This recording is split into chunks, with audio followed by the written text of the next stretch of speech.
You're listening to the Lazy Entrep podcast, productivity, automation, and outsourcing tips so that you can work less and live more. Here is your host, Jason Dulé. Welcome to day 2 of our 2-part series, 2 simple actions that help you get more done in your day. Yesterday, we talked about how listing down our tasks in a list helps us accomplish more. And don't forget to use pen and paper. In today's simple action, we're going to continue to use pen and paper for this as well. But this one requires a bit more thought. If you remember from a previous episode, I talked about Parkinson's law. And Parkinson's law states that work expands so as to fill the time available for its completion. That means if we assign a task 30 minutes, it gets done in 30 minutes. But if we assign the same task 2 hours, it will get done in 2 hours. What about if we don't allot a specific amount of time or give a time limit for our tasks? What happens then? In my experience, it depends on my mood. If I'm feeling productive that day, I get that task done quickly. But if I'm feeling lazier, it can take forever. And I'm not necessarily talking about using the Pomodoro technique here. You don't need to use it, but you can if you want to. I'm talking about scheduling the tasks that you want to complete throughout your entire day.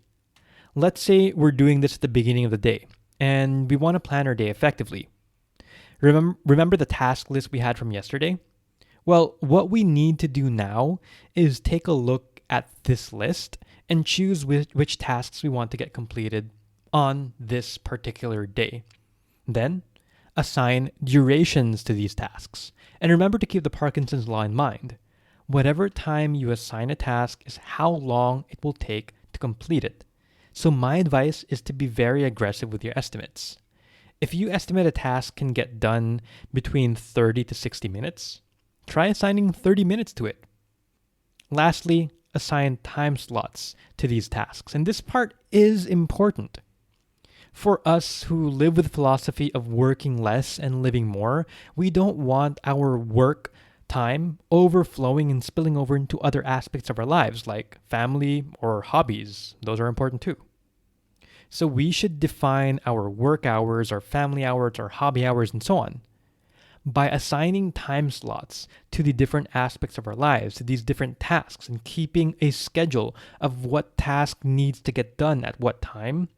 We can properly prioritize our time, we can make sure our tasks are completed in the time we allot for them, and most of all, we can allot time for other aspects of our lives outside of work. So there we have it. It's 2 simple actions with pen and paper that help us accomplish more in a day.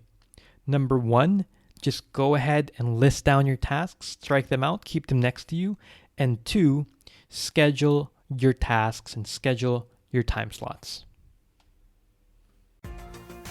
Thank you for listening to the Lazy Entrep podcast. If you found these tips helpful, I'd really appreciate it if you left a review on iTunes. Even if it's just a couple of words, it'd be a huge help. You can find a link to review us on our show notes page or on our website, lazyentrep.com. Till next time.